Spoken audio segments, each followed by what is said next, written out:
अस्सलाम वालेकुम, welcome two KG speaks. उम्मीद करता हूँ कि आप सब खैरियत से होंगे और काफ़ी दिन हो गए थे वीडियोस नहीं थी आ रही, तो सोचा पूरी वीकली अपडेट जो है वो आपके साथ शेयर की जाए। तो आज की वीडियो कुछ लंबी होने वाली है, लेकिन आप टेंशन ना लें, नीचे टाइम स्टैम्प्स मैंने ऐड कर दी हैं। जोन सा पोर्शन आप देखना चाहें यू आर मोस्ट वेलकम। तो चलिए बढ़ते हैं अपनी वीडियो की तरफ।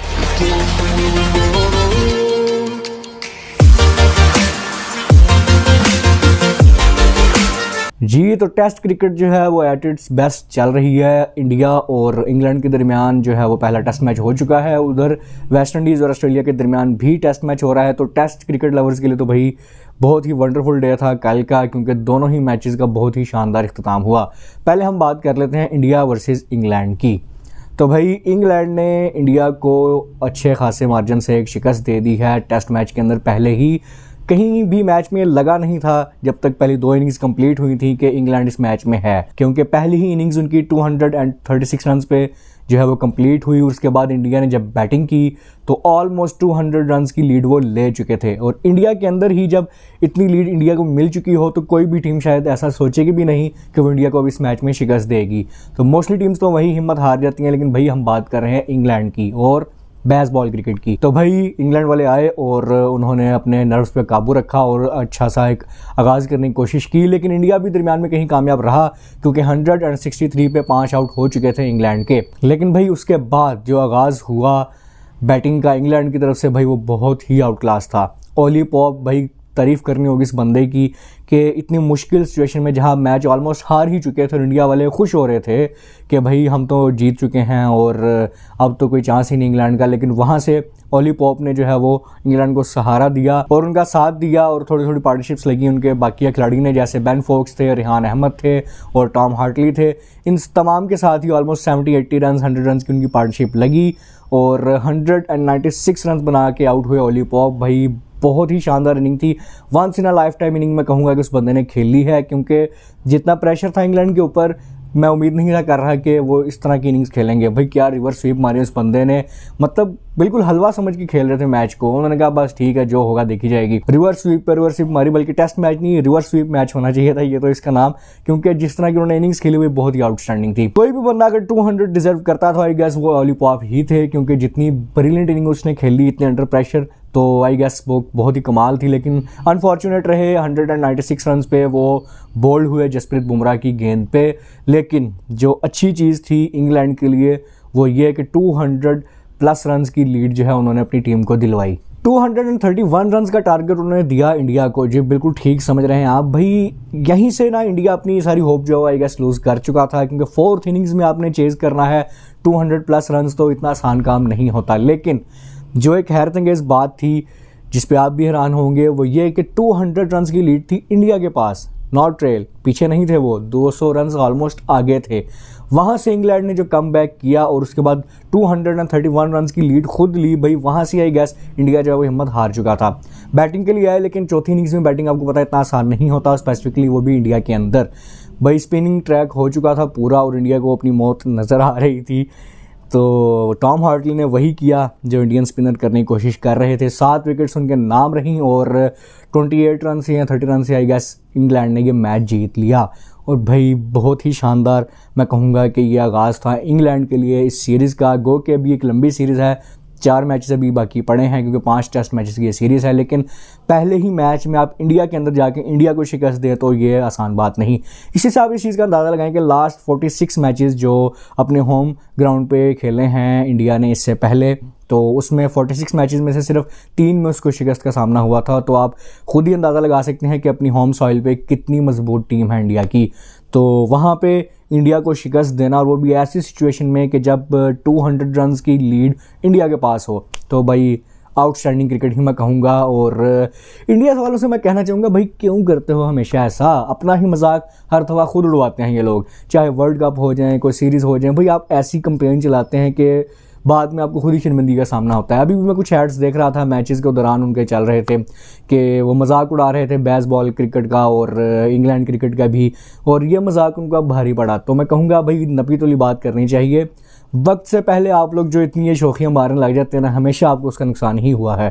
तो जो भी रिजल्ट आए सीरीज़ का वो एक अलग बात है, लेकिन पहले मैच में एक बुरे तरीके से शिकस्त का सामना करना पड़ा है इंडिया को। तो भाई इंजॉय करें अब अपने उन्हीं एड्स के सहारे अपनी लाइफ इंजॉय करें। एक उनको ऑस्ट्रेलिया के साथ फाइनल का धचका नहीं भूल रहा, और अब ये पहला मैच ही वो हार चुके हैं हैदराबाद के अंदर।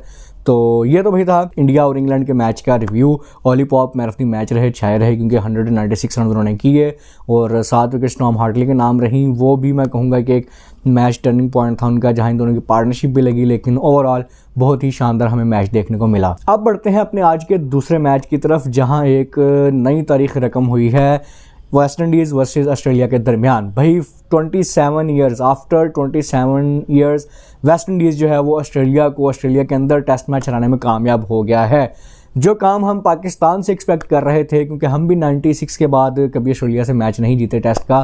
तो हम एक्सपेक्ट कर रहे थे शायद पाकिस्तान कुछ इस दफ़ा तारीख बदलेगा, लेकिन वो तो ना हो सका। लेकिन वेस्ट इंडीज़ ने अपनी तारीख जो है वो बदली है। 97 में लास्ट टाइम वो ऑस्ट्रेलिया से जीते थे कोई भी टेस्ट मैच ऑस्ट्रेलिया के अंदर, और कल उन्होंने ये मैच जीत के अपनी 27 साल तारीख जो है वो बदल दी है। यंग टीम थी सारी वेस्ट इंडीज़ की, मोस्टली न्यू प्लेयर्स थे जिनको पहले कभी देखा भी नहीं हमने, लेकिन भाई जोश और जज्बा हो तो क्या कुछ पॉसिबल नहीं है। ऑस्ट्रेलिया के अंदर ऑस्ट्रेलिया को शिकस्त देना, इट्स अमेजिंग। ब्रायन लारा जो उनके साबिक कप्तान भी हैं और कमाल के क्रिकेटर हैं, लेजेंडरी क्रिकेटर हैं, उनकी आंखों में भी आंसू हमें देखने को मिले। कि खुशी तो आपको एक होती है कि इतने अरसे बाद आप यंग टीम के साथ इतनी अच्छी और तगड़ी टीम को आप शिकस्त दें, तो भाई बिल्कुल ही आउटस्टैंडिंग अमेजिंग फीलिंग होती है। और पैट कमिंस भी के जो कप्तान ऑलमोस्ट 2 साल से चल रहे हैं, पहली उनको जो है वो होम ग्राउंड के अंदर शिकस्त का जो है मज़ा चखना पड़ा है, लेकिन उस पर भी हम आगे बात करेंगे कि उन्होंने उस पर अच्छा रिस्पॉन्स ही दिया। तो मैच की अगर मैं बात कर लूँ तो वेस्ट इंडीज़ ने जो है वो ठीक ही आगाज़ किया, एक अच्छा स्कोर खड़ा किया 311 रन का, और जब बारी आई ऑस्ट्रेलिया की पहली इनिंग्स में तो 289 रन पर उन्होंने 9 खिलाड़ियों के साथ इनिंग्स अपनी डिक्लेयर की। ये वो पॉइंट था मैच का जो मुझे आखिर में लगा कि यहाँ वो थोड़ा ओवर स्मार्ट होने के चक्करों में ना मार खा गए, क्योंकि 289 पे 9 खिलाड़ी आपके आउट हुए। जॉश हेजलवुड भी रहते थे, पैट कमिंस 62 रन के साथ क्रीज पर मौजूद थे, जो कि उनका कैरियर बेस्ट है, लेकिन वहाँ पर उनका इनिंग्स डिक्लेयर करना आई गेस उनके लिए जो है वो नुकसानदेह साबित हुआ, क्योंकि लास्ट में अगर आप रिजल्ट देखते हैं तो सिर्फ 8 रन से ऑस्ट्रेलिया को शिकस्त हुई है इस मैच के अंदर। तो पहली इनिंग्स में जो 22 रन की लीड्स उन्होंने छोड़ दी थी वेस्ट इंडीज़ के लिए, गैस अगर वहाँ वो कुछ 10-15 या कुछ अगर ऐड कर जाते, एक रिस्क लेते कि वो जॉश हेजलवुड को आने देते बैटिंग पे, तो आई गेस रिजल्ट कुछ डिफरेंट होता। लेकिन जो होना था वो हो चुका। 289 रन पे ऑस्ट्रेलिया ने अपनी इनिंग्स डिक्लेयर की, और वेस्ट इंडीज़ जब दोबारा आए तो ज़्यादा कुछ स्कोर वो इस तरह नहीं कर सके, लेकिन ओवरऑल 216 रन का टारगेट दिया उन्होंने ऑस्ट्रेलिया को जीतने के लिए। लास्ट जो है वेस्ट इंडीज़ की इनिंग्स का वो कुछ इख्तिताम अच्छा ना हुआ सेकंड इनिंग्स का, क्योंकि शमार जोसेफ जो उनके की बॉलर थे, उनके पाँव पे जो है वो गेंद लगी मिचेल स्टार्क की। लग रहा था कि जैसे थंब फ्रैक्चर हो चुका है उनका, और रिटायर्ड हर्ट होकर उनको जाना पड़ा, और इनिंग्स भी वो अपनी कंप्लीट ना कर सके। तो इस तरह 216 रन का टारगेट जो है वेस्ट इंडीज़ ने दिया ऑस्ट्रेलिया को। ऑस्ट्रेलिया ने जब अपनी आखिरी इनिंग चौथी इनिंग्स का आगाज़ किया तो 216 रन का टारगेट वो चेज़ करने जा रहे थे। अच्छा आगाज़ उनको मिला और काफ़ी कंफर्टेबली वो आगे जो है वो प्रोसीड कर रहे थे, और एक लम्हे को लग रहा था कि वो आसानी से जीत भी जाएंगे, क्योंकि 100 रन बाकी थे मैच जीतने के लिए ऑस्ट्रेलिया को, और ऑलमोस्ट 8 विकेटें जो है उनकी बाकी थी। तो लेकिन उसके बाद जो हुआ भाई वो totally amazing, totally outstanding. West Indies के कप्तान ने गेंद थमाया शमार जोसेफ को, और उसके बाद उस बंदे ने जो गेंद से जादू किया भाई, टोटली आउटस्टैंडिंग। ये भी मैं कहूँगा कि once in a lifetime जो है इनिंग अपनी वो बॉलिंग कर गया है शमार जोसेफ। यंग स्टार, आपका यंग टैलेंट, जो पहली दफ़ा ऑस्ट्रेलिया के अंदर जाके खेल रहे हैं, और जस्ट दूसरा ही मैच उसका, और इंजर्ड भी हैं और ग्राउंड में भी नहीं आने चाह रहे थे वो, जैसा कि बाद में उन्होंने बयान दिया शमार जोसेफ ने कि वो तो ग्राउंड में आने का सोच भी नहीं रहे थे, क्योंकि उनको लग रहा था कि अब वो नहीं खेल पाएंगे ये वाला पूरा मैच। लेकिन जब वो ग्राउंड में उतरे तो भाई बड़े बड़ों के उन्होंने होश उड़ा दिए, जैसी कमाल की उस बंदे ने बॉलिंग की। यही होता है कि जब आप में पैशन हो और आप खेलना चाहते हो अपने मुल्क के लिए, तो भाई ऐसी परफॉर्मेंस आपसे हो जाती है, क्योंकि आप अपने मुल्क के लिए अच्छा करने जा रहे होते हैं। तो भाई उस बंदे ने कमाल की बॉलिंग की, 12 कंसेक्टिव ओवर्स का स्पेल किया उस बंदे ने, और उसमें 7 विकेटें उसके नाम रहीं 8 में से, और 8 रन से ये मैच जो है वेस्ट इंडीज़ को जितवाने में कामयाब रहे शमार जोसेफ। अकेले उसी बंदे की तारीफ मैं इसलिए करूंगा कि इंजर्ड थे वो, और उनका अपना खुद का बयान है कि वो ग्राउंड में आना भी नहीं चाह रहे थे, क्योंकि लग भी नहीं रहा था ग्राउंड में आ सकेंगे। लेकिन वो कहते हैं कि जब कप्तान ने मुझे एक दफ़ा गेंद थमाया तो मुझे ऐसा लगा कि अब तो आखिर तक मैं बॉलिंग कर सकता हूँ, और उन्होंने कहा कि उन्होंने अपने कैप्टन से ये बात कही कि जब तक आखिरी विकेट नहीं गिरती ऑस्ट्रेलिया की, मैं ही बॉलिंग करूँगा। तो वो चीज़ हमें देखने में नज़र आई, उनका अग्रेशन, उनका पैशन हमें कल के मैच में देखने को मिला कि भाई 12 कंसेक्टिव ओवर फास्ट बॉलिंग के करना मजाक नहीं है, और वो भी तब जबकि आपका पाँव इंजर्ड हो। और उसके अलावा जो यहाँ पे एक हैरत अंगेज़ बात यह भी थी कि उन्होंने पेस भी अपनी ड्रॉप नहीं की। इंजर्ड होने के बावजूद वो बंदा 150 क्लिक करता रहा है। एवरेज बॉलिंग स्पीड जो है उनकी रही 143-44, और फास्टेस्ट बॉल जो उन्होंने डाली वो 150 डाली इस मैच के अंदर। तो भाई इंजर्ड होने के बावजूद अगर बंदा इस पेस पे बॉलिंग कर रहा है और लाइन लेंथ अच्छी कर रहा है, तो भाई मैं कहूँगा कि वो सुपर ह्यूमन ही हो सकता है कि इतनी इंजरी के बाद भी इतनी कमाल की परफॉर्मेंस जो है वो शमार जोसेफ की तरफ से आई। यहाँ मैं ज़रा एक बात कहना चाहूँगा, कहना तो खैर नहीं चाहिए क्योंकि हारिस रऊफ़ का अपना फैसला था, लेकिन हिस्ट्री में ये बात तो याद रखी जाएगी कि जब पाकिस्तान को फास्ट बॉलर की ज़रूरत थी तो हारिस रऊफ़ ने टेस्ट मैच खेलने से इनकार किया। गो कि उनके फैसले के साथ ही था क्योंकि वो बिल्ट नहीं है टेस्ट क्रिकेट के लिए, लेकिन आपकी कंट्री को, आपके मुल्क को आपकी ज़रूरत थी उस सीरीज़ में, तो आपने इनकार किया।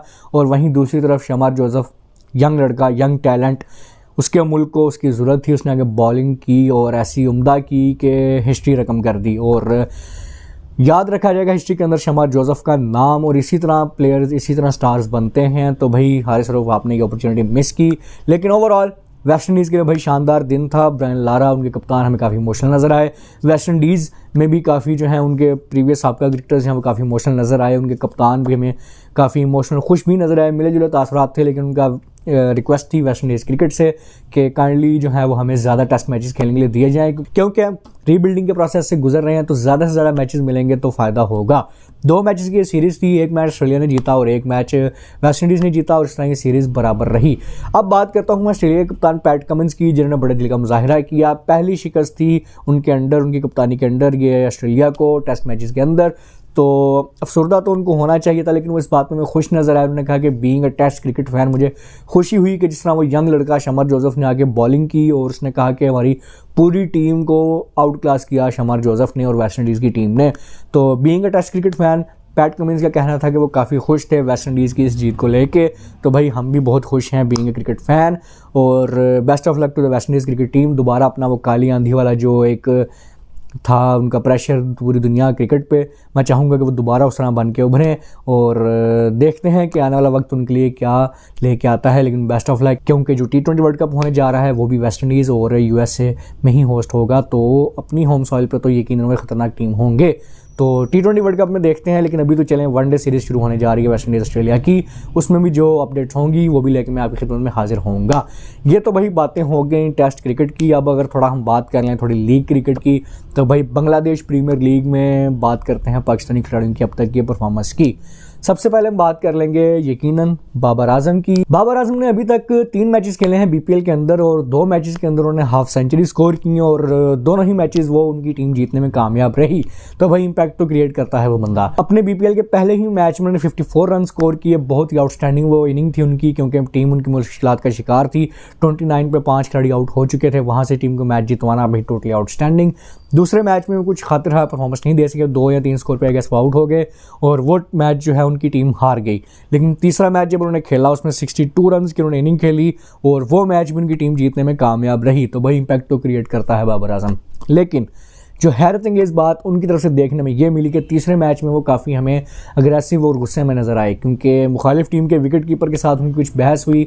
और बाबर आजम का ये रूप हमने पहली दफ़ा ही देखा कि वो किसी के साथ हमें लड़ते हुए या बहस करते नज़र आए। तो लेकिन यकीनन कोई ना कोई हीट ऑफ द मूड बात हुई होगी। वैसे तो काफ़ी अच्छे इंसान हैं बाबर आजम, तो ये चीज़ लेकिन पहली बार देखने में आई तो फैंस काफ़ी हैरान भी थे, और उनके साथ साथ ही गुस्सा भी थे दूसरे कीपर पे कि उन्होंने ऐसा क्या कह दिया कि बाबर को उनके साथ बहस करना पड़ी। ओवरऑल अच्छी परफॉर्मेंस जा रही है अभी तक बाबर आजम की इस लीग के अंदर, और हम तो होपफुल हैं ही कि उनकी फॉर्म वापस आए, वो दोबारा से रन स्कोर करना शुरू करें, क्योंकि जितना वो रन स्कोर करेंगे उतना ही पाकिस्तान टीम का फ़ायदा होगा। उसके अलावा जो है मोहम्मद रिजवान खेल रहे हैं BPL, उनका अभी तक मिला जुला सा चल रहा है BPL, क्योंकि 2 मैचेस उन्होंने आई गेस खेले हैं, और दोनों ही मैचेस में उनकी टीम को शिकस्त का सामना करना पड़ा। उसके अलावा जो एक बड़ी कंट्रोवर्सी और एक बड़ा नाम जो BPL में खेल रहा है भाई वो है शुएब मलिक। मलिक साहब ने भाई सबसे पहले तो अपने 13,000 रन T20 क्रिकेट के अंदर कंप्लीट किए, उसके लिए उनको कंग्रेचुलेशंस, क्योंकि दुनियाई क्रिकेट में वो जस्ट दूसरे ऐसे खिलाड़ी हैं कि जिन्होंने 13,000 रन का बैरियर जो है वो अबूर किया। तो भाई आसान बात नहीं है, लेजेंड तो हैं वो गेम के, लेकिन इस बात के अलावा जो उनको घेरा कंट्रोवर्सी ने आके भाई वो थी उनकी नो बॉल्स की। अपना तीसरा मैच और आखिरी मैच जो बीपीएल के अंदर उन्होंने इस साल खेला भाई उसमें 3 कंसेक्टिव नो बॉल्स उन्होंने डाली हैं 1 ओवर के अंदर, और उसने जो है वो कंट्रोवर्सीज पार की कि शायद ये मैच फिक्स है या कुछ इस तरह की बात है। और इस चीज़ को मज़ीद बढ़ावा दिया इस बात ने कि उस मैच के बाद से ही शोएब मलिक बीपीएल का कॉन्ट्रैक्ट जो है वो ख़त्म करके दुबई चले गए। तो भाई शक्कू को शुबात में तो आपने खुद डाला है, लेकिन मलिक साहब का बयान वहाँ पे आया है कि मेरा कॉन्ट्रैक्ट जो है वो सस्पेंड नहीं हुआ, मेरी पहले से ही मसरूफियत थी दुबई के अंदर, तो मैं अपनी टीम को इन्फॉर्म करके आया हूँ। लेकिन भाई ऐसे मौके के ऊपर एकदम से आपका जो है वो कॉन्ट्रैक्ट ख़त्म हो जाना और आप बीपीएल छोड़ के दुबई चले जाएँ तो कंट्रोवर्सी तो भाई आपने खुद ही पार की है। लेकिन इस पे यकीनन कोई ना कोई तहकीकात होंगी, लेकिन अभी तो टूर्नामेंट चल रहा है तो दौरान टूर्नामेंट हमें कम ही ऐसा देखने में मिला है कि किसी चीज़ का कुछ रिजल्ट आए। तो देखते हैं फ्यूचर में इस पे क्या होगा। अभी हम किसी पर इल्ज़ाम नहीं लगा रहे, ना ही तोहमत लगाते हैं, लेकिन फ्यूचर में हम इसके ऊपर बात ज़रूर करेंगे। उसके अलावा मज़ीद जो पाकिस्तानी खिलाड़ी खेल रहे हैं उसमें सलमान इरशाद, मोहम्मद इमरान और अब्बास अफरीदी सब की ही ऑलमोस्ट डिसेंट परफॉर्मेंस चल रही है बीपीएल के अंदर। तो ओवरऑल पाकिस्तानी खिलाड़ियों के लिए अच्छा ही चल रहा है बीपीएल और अच्छी परफॉर्मेंस ही आ रही है। लास्ट में जो रीसेंट एडिशन हुआ है वो है अहमद शहजाद का, उन्होंने भी पहला मैच अपना शानदार खेला। गो कि उनकी टीम वो मैच नहीं जीत सकी, लेकिन वो अपनी तरफ से सोल परफॉर्मर थे टीम के लिए। जस्ट 17 बॉल्स पर 39 रन उन्होंने स्कोर किए और अच्छे टच में नजर आए। तो होपफुली कि वो भी अच्छी परफॉर्मेंस दें, और जिस तरह वो कोशिश कर रहे हैं पाकिस्तान टीम में वापस आने की, तो ये अच्छा मौका है उनके पास कि वहाँ अच्छी परफॉर्मेंस दें और फिर ही कुछ उनका हो सकता है, क्योंकि पीएसएल तो वो खेल नहीं रहे हैं। इसके बाद आखिरी खबर जिसके साथ मैं अपनी वीडियो को क्लोज करूंगा वो ये कि श्रीलंका क्रिकेट का जो है वो सस्पेंशन ख़त्म कर दी है आईसीसी ने। अगर आपको याद होगा तो ये वीडियो मैंने कवर की थी नवंबर 10 को, आई गेस ये हुआ था कि आईसीसी ने श्रीलंका क्रिकेट को बैन कर दिया था क्योंकि उनमें सियासी मुदाखलत बहुत ज़्यादा देखने में आ रही थी। लेकिन आज जो फैसला किया गया है आईसीसी की तरफ से, उन्होंने कहा कि हमने मुसलसल ऑब्जर्व कर रहे थे श्रीलंका क्रिकेट को और वो बैन उन्होंने रिमूव कर दिया है और दोबारा से हिस्सा बन गई है Sri Lanka cricket ICC board members का। तो भाई कंग्रेचुलेशंस तो श्रीलंका क्रिकेट के वो बेहतर हुए हैं, क्योंकि क्रिकेट लविंग कंट्री है श्रीलंका भी, तो वो अच्छा नहीं था लग रहा है कि बैन लगा था और कुछ उनको नुकसान भी हुआ, लेकिन ज़्यादा नहीं। थोड़ा ये नुकसान हुआ उनको कि जो अंडर-19 वर्ल्ड कप इस वक्त साउथ अफ्रीका में जारी है वो श्रीलंका में होना था, लेकिन अपनी सस्पेंशन की वजह से वो इसको होस्ट नहीं कर सके। लेकिन जो सियासी मुदाखलत है वो कहीं भी नहीं होनी चाहिए, उसका हमेशा नुकसान ही होता है। कहना तो नहीं चाहिए, लेकिन हाल ही में जो पाकिस्तान की परफॉर्मेंस भी रही है ख़राब जो रही वर्ल्ड कप के अंदर, एशिया कप के अंदर या ऑस्ट्रेलिया के अंदर भी, तो कहीं ना कहीं उसमें भी सियासी मुदाखलत ज़रूर है, ऐसा मुझे कम से कम फील हुआ। तो लेकिन ऐसा नहीं होना चाहिए, क्योंकि क्रिकेट को, खेल को आप इससे मुतासिर करते हैं। खैर अभी हम श्रीलंका क्रिकेट की बात करते हैं कि सस्पेंशन के ऊपर से हट गई है। मेन जो इसमें मसला था और जो की सस्पेक्ट थे वो थे रोशन राणा सिंघे, जिनको उनके वज़ीर-ए-आज़म ने स्पोर्ट्स मिनिस्ट्री से हटाया नवंबर के महीने में ही सस्पेंशन के बाद, और जो नए उनके स्पोर्ट्स मिनिस्टर आए उनकी और श्रीलंका के वज़ीर-ए-आज़म की जो है वो आईसीसी के बोर्ड मेंबर से मुलाकात भी हुई और काफ़ी तसल्ली के बाद सस्पेंशन अब ये हट गई है श्रीलंका क्रिकेट के ऊपर से। तो भाई ये थी अभी तक की क्रिकेट की दुनिया से खबर, और लास्ट वीक में जो भी ऊपर नीचे बातें हुई, जो भी अपडेट्स हुई वो आपके साथ मैंने शेयर की। अगर आपको ये वीडियो पसंद आई हो तो हमारे चैनल को लाइक, सब्सक्राइब एंड शेयर ज़रूर करें, और मिलेंगे अब आपसे क्रिकेट की कुछ नई अपडेट्स के साथ या किसी भी मैच की एक अगली वीडियो के साथ। तो तब तक के लिए मुझे दीजिए इजाज़त, अपना ढेर सारा ख्याल रखिए, हमें दुआ में याद रखिए। So see you guys in the next video, take care, अल्लाह हाफिज़।